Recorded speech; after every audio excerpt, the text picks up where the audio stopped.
Assalamualaikum warahmatullahi wabarakatuh. Sahabat Nurdes, Al-Maghfurlah Kiai Haji Maimun Zubair atau Mbah Mun merupakan pengasuh Pondok Pesantren Al-Anwar Sarang Rembang, Jawa Tengah yang terkenal sangat alim. Tidak hanya diketahui di Indonesia saja, namun keilmuannya sudah banyak diketahui oleh khalayak muslim dunia. Tak lepas dari kabar tentang kealiman Mbah Mun, kira-kira siapakah murid-murid yang mewarisi kealimannya? Simak 3 tokoh berikut ini. Kiai Haji Abdul Wahid Zuhdi. Lahir pada hari Senin Wage tanggal 17 Agustus 1959 Masehi atau 13 Sofar 1379 Hijriah di Dusun Mandungan, Kelurahan Widang, Kecamatan Widang, Kabupaten Tuban, Jawa Timur. Merupakan anak pertama dari 9 bersaudara dari pasangan Kiai Haji Muhammad Zuhdi dan Hajah Khadijatul Kubro. Semasa kecil, beliau dikenal sebagai anak yang sangat nakal. Namun demikian, kecerdasannya sudah mulai nampak. Hal itu dapat dilihat misalnya ketika masih duduk di bangku kelas 3 SD, beliau meminta kepada ibunya untuk langsung dinaikkan ke kelas 5 karena pelajaran di kelas 3 dinilai terlalu mudah. Sepeninggal abahnya Kiai Haji Muhammad Musleh, kepemimpinan Pondok Pesantren Fathul Wahid Ngangkruk, Bandung Sari, Ngaringan, Grobogan beralih ke tangan beliau. Di bawah asuhannya, pesantren tersebut mengalami kemajuan yang sangat pesat. Salah satu kontribusinya di bidang pendidikan adalah dijadikannya kitab-kitab karangan beliau sebagai mata pelajaran wajib di lebih dari 10 pesantren Jawa Tengah dan Jawa Timur. Di bidang kemasyarakatan, beliau adalah pembimbing spiritual bagi jamaah Thariqah Sadiliyah Pondok Peta yang jumlah pengikutnya kurang lebih mencapai 7.000 orang di 3 kabupaten, yaitu Grobogan, Blora, dan Demak. Seluruh kegiatan pengajian dibiayai oleh beliau tanpa memungut dari santri Ikhwan Thariqah sejak beliau membentuk Thariqah Sadiliyah. Selain itu, beliau juga mendirikan sebuah yayasan swasta yang fungsinya menampung dan merawat orang gila terlantar atau tidak memiliki keluarga yang diambil dari jalan-jalan di 2 kabupaten, yaitu Blora dan Grobogan. Di samping seluruh waktunya diabdikan untuk mengasuh santri, beliau juga aktif di PWNU Jawa Tengah sebagai wakil Rois Am Suriah hingga akhir hayatnya. Setahun sebelum kepergiannya, beliau mendapat anugerah untuk merintis Pondok Pesantren Fathul Wahid yang kini mulai terus berkembang dan akan meneruskan cita-cita besarnya. Setelah sekian lamanya menyebarkan dan mendedikasikan seluruh hidupnya untuk ilmu dan agama, akhirnya pada pagi hari di puskesmas terdekat hari Selasa Wage 10 Juni 2008 atau 6 Jumadil Akhir 1429 Hijriah, Allah Subhanahu wa Ta'ala memanggil kembali beliau ke hadiratnya dalam usia 49 tahun. Jenazah beliau disemayamkan sore harinya di pemakaman umum Desa Bandung Sari. Semoga amal baiknya diterima di sisi Allah Subhanahu wa Ta'ala, yang ditinggalkan dapat bermanfaat bagi kita semua. Amin.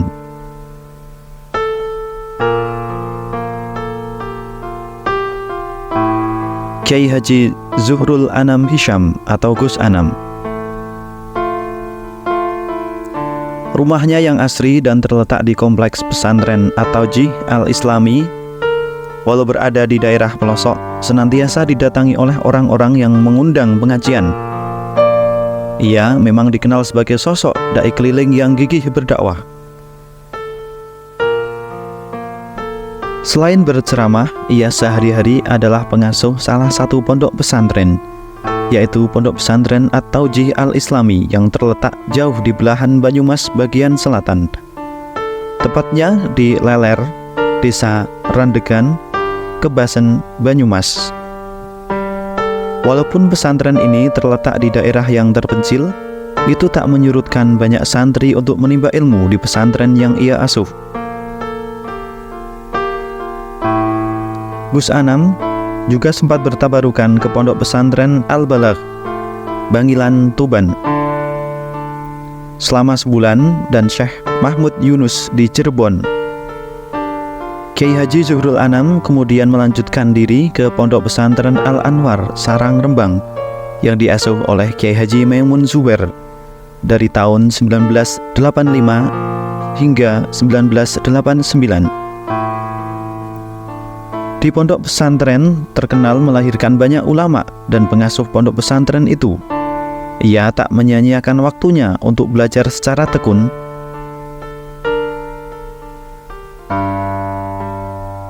Waktu di pesantren Al-Anwar saya memanfaatkan betul untuk belajar, sekalipun pelajaran pondok sudah berakhir.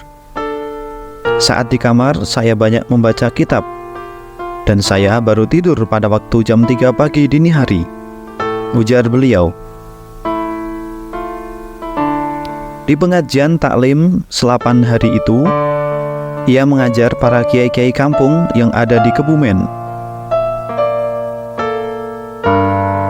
Beberapa kitab penting yang dikaji oleh beliau yaitu Tafsir Jalalain, Al-Hikam, Nashahul Ibad, dan Mafahim Yajibu Antusohah, atau meluruskan faham-faham yang keliru, yang dikarang oleh Abuya Sayyid Muhammad Al-Maliki Al-Hasani.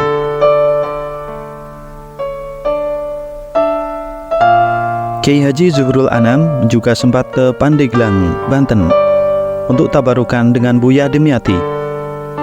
Pada tahun 1989, ia sempat belajar dengan Kiai Haji Mas'ud di Kutoarjo selama 7 bulan untuk memperdalam kitab Sahih Muslim dan kitab Ihya Ulumuddin. Pada tahun 1992, ia sebenarnya ingin melanjutkan kepada Syekh Ramadan Al-Buti, salah seorang penulis terkenal dari Timur Tengah. Ia dikenal sebagai penulis Fiqhus Sirah, atau pemahaman tentang sejarah Nabi Muhammad SAW, dan Syarah Wirid An-Nawawi, kumpulan penjelasan wirid Imam Nawawi Ad-Dimashqi. Beliau masuk ke salah satu ribat Al-Hanafiyah yang diasuh oleh Dr. Ahmad Nur Syekh. Tahun 1992 itu juga, ia kemudian berangkat ke ribat Al-Hanafiyah di Mekah. Ia mulai belajar dengan Dr. Ahmad Nur Syekh, Syekh Yasir, Syekh Ismail Al-Yamani, Syekh Muhammad bin Alwi bin Abbas Al-Maliki Al-Hasani, dan lain-lain. Ia selama di Mekah ditanggung oleh Dr. Ahmad Nur Syekh. Segala macam keperluan pribadinya ditanggung oleh guru utamanya itu. Saya hampir katakan, saya belum pernah bertemu seorang ulama pun seperti Dr. Ahmad Nur Syekh. Kalau mengajar, walau tidak membuka kitab, namun isi yang diterangkannya sama persis dengan tata urutannya yang ada di kitab. Orang yang alim seperti ini mempunyai sifat tawadhu atau rendah hati yang luar biasa, ujar beliau. Kiai Haji Zuhrul Anam saat ini menjabat sebagai salah satu ketua wusto, semacam katib am di Jam'iyah Ahli Thoriqoh Mu'tabaroh An-Nahdiyah atau Jadman. Hal ini juga mengemban amanah sebagai ketua Forum Silaturahmi Kiai Banyumas atau FSKB. FSKB kegiatannya saat ini masih memfokuskan untuk mempererat silaturahmi antar kiai pesantren dari berbagai latar belakang, background, dan latar belakang partai politik yang berbeda di Kabupaten Banyumas.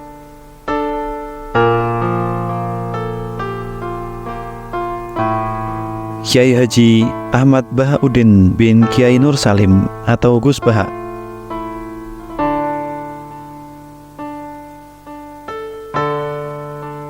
Kiai Haji Bahauddin bin Kiai Haji Nur Salim sedang menjadi idola santri-santri, baik di internet maupun di dunia nyata.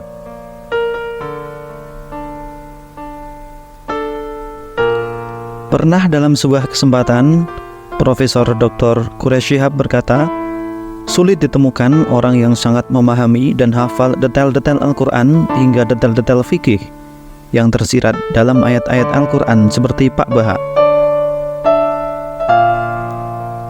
Kiai Haji Ahmad Bahauddin Nur Salim atau Gus Baha adalah putra seorang ulama ahli Quran, Kiai Haji Nur Salim Al-Hafidh dari Narukan, Keragan, Rembang, Jawa Tengah. Sebuah desa di pesisir utara Pulau Jawa. Kiai Haji Nur Salim adalah murid dari Kiai Haji Arwani Al-Hafidh Kudus dan Kiai Haji Abdullah Salam Al-Hafidh Pati. Dari silsilah keluarga ayah, beliau inilah terhitung dari buyut beliau hingga generasi keempat merupakan ulama-ulama ahli Quran yang handal.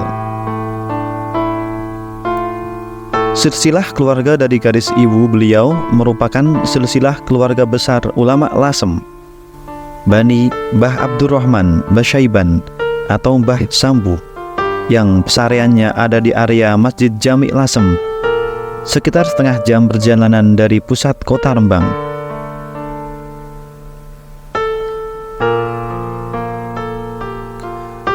Gus Baha kecil memulai menempuh gemblengan keilmuannya dan hafalan Al-Quran di bawah asuhan ayahnya sendiri. Hingga pada usia yang masih sangat belia, beliau telah menghatamkan Al-Quran beserta qiraahnya dengan lisensi yang ketat dari ayah beliau. Memang karakteristik bacaan dari murid-murid Mbah Arwani menerapkan keketatan dalam tajwid dan makhrijul huruf. Menginjak usia remaja, Kiai Nur Salim menitipkan Gus Baha untuk mondok dan berkhidmat kepada Syekhina Kiai Haji Maimun Zubair di Pondok Pesantren Al-Anwar, Karangmangu, Sarang, Rembang, sekitar 10 km dari arah timur Narukan. Di Al-Anwar inilah beliau terlihat sangat menonjol dalam fan-fan ilmu syariat seperti fikih, hadis, dan tafsir. Hal ini terbukti dari beberapa amanat prestisius keilmuan yang diemban oleh beliau selama mondok di Al-Anwar, seperti Rais Fathul Mu'in dan Ketua Ma'arif di jajaran kepengurusan Pondok Pesantren Al-Anwar. Saat mondok di Al-Anwar, beliau menghatamkan hafalan Sahih Muslim lengkap dengan matanya, rawi dan sanad. Selain Sahih Muslim, beliau juga menghatamkan hafalan kitab Fathul Mu'in dan kitab-kitab gramatika Arab seperti Imriti dan Alfiyah Ibnu Malik. Menurut sebuah riwayat, dari sekian banyak hafalan beliau menjadikan beliau sebagai santri pertama Al-Anwar yang memegang rekor hafalan terbanyak di era beliau. Pada tahun 2005, ayah beliau Kiai Haji Nur Salim jatuh sakit. Beliau pulang sementara waktu untuk ikut merawat ayah beliau bersama keempat saudaranya.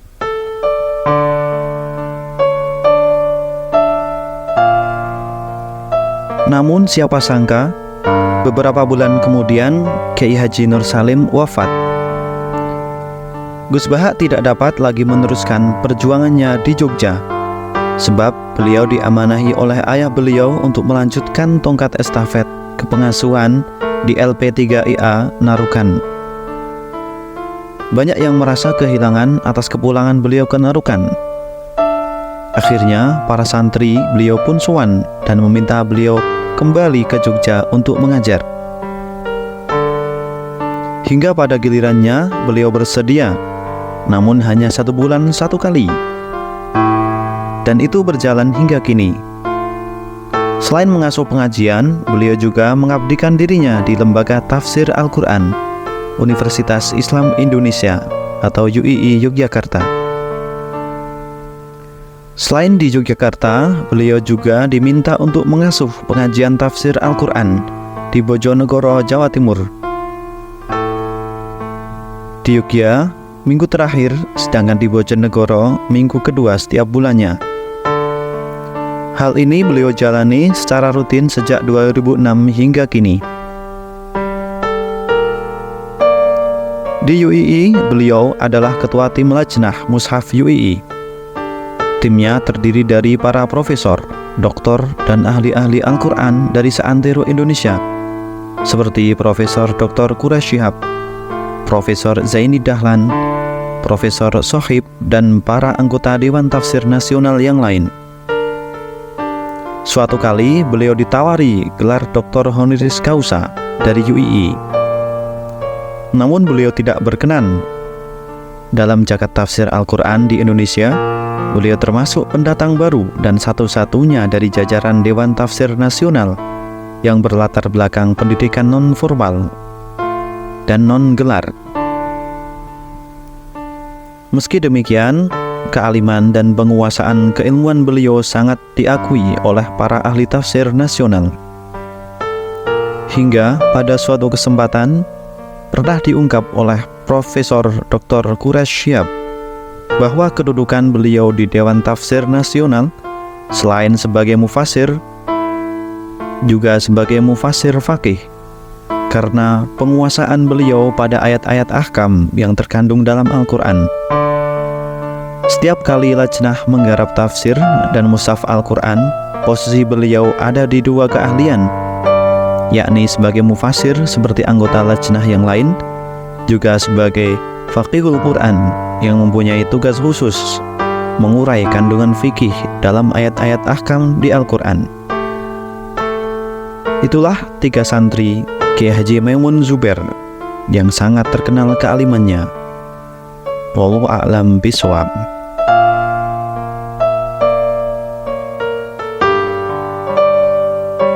Sahabat Nurdays, fakta unik dan menarik seputar dunia Islam akan kamu dapatkan di video-video yang kita sajikan.